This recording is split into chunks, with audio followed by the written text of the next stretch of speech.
tapo ir kas jo autorius, reiktų tai pasakyti.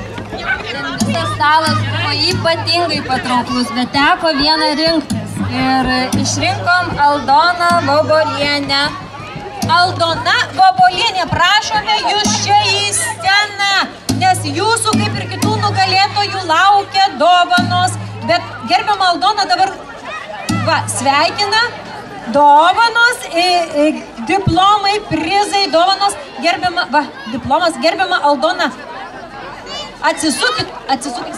Į šitą gaminį jūsų patiekalas sutilpo visas ruduo, tai kurgi bus nepatraukliausias. Bet pasakykit, ką jūs pateikėt konkursui, ką? Kokį patiekalą? Tai buvo pyragas girikutis, arba ten dar kažkaip tai, bet žodžiu, su grybais, kadangi dzūkai, taigi žinot, grybai ir grikiai, tai yra jūsų ir duona, ir maitintojas, ir taip toliau. Ačiū Jums labai, aš nebejoju, kad visi pasinaudojo ir šiuolaikiniam technologijom. Žino dėl ko? Dėl to, kad tikrai stebėjau, kaip visi fotografuoja ne tik pačius tuos patiekalus, bet svarbiausia ir receptus. Na, o dabar prašome skelbti kokį nugalėtoją. Nu, gal nuo tradiciškiausio dabar jau. Nes visi turbūt žino tradiciškiausią grikinį patiekalą, tai grikinė babka. Tai mes ir ieškojom tos, kur ta arčiausiai babkos būt. Ir radom vienų tų babkų, po šokoladu paslėptų. Tai Laima Mačionienė už grikinę babką. Grikinė babka paslėpta po šokoladu. Tai čia tradicijos ir šiuolaikiškumas turbūt šiame patiekale. Laima Mačionienė, sveikinam ją kuo nuoširdžiausiai.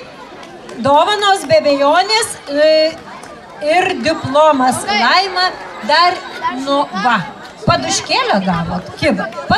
Prašom čia, noriu jūsų paklausti, tai kam tą babką po šokoladu slėpė?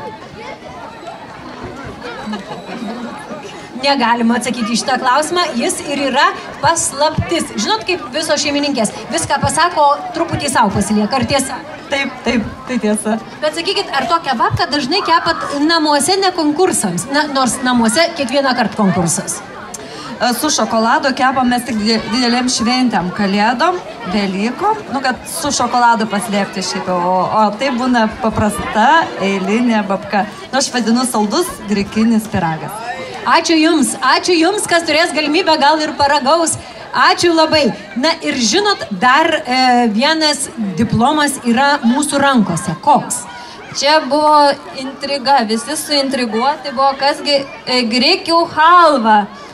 Žinom, nelietuviškas, iš pasaulio atėjęs, tai ir pasaulietiškiausio patiekalo savininkas, kamgi daugiau grikių halvai, kad net halvą galima iš grikių padaryti. Birutė Trainavičienė, štai šeimininkė. Gerbiama Birutė, ir jūsų būtinai noriu klausti, dovaną iš karto imkit. Sako, grikių lukštų pagalvė labai sveika, galėsit išbandyti kitą kartą pasakyti, gerai?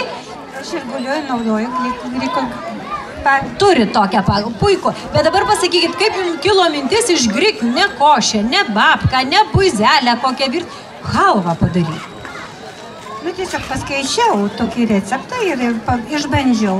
Man labai patiko, kadangi ten ir kaip gydomoji yra nuo mažakraujystės, kam yra problemos valgant, gali savo sveikatą pataisyti. Tai ačiū Jums ne tik už tai, ką Jūs pasiūlėte konkursui, bet ir už receptą. Negaila dalintis? Ne, prašom, tik tai valgykit ir sveikit. Ir būkit sveiki visi. Jums taip pat linkiu sveikatos. Ačiū Jums.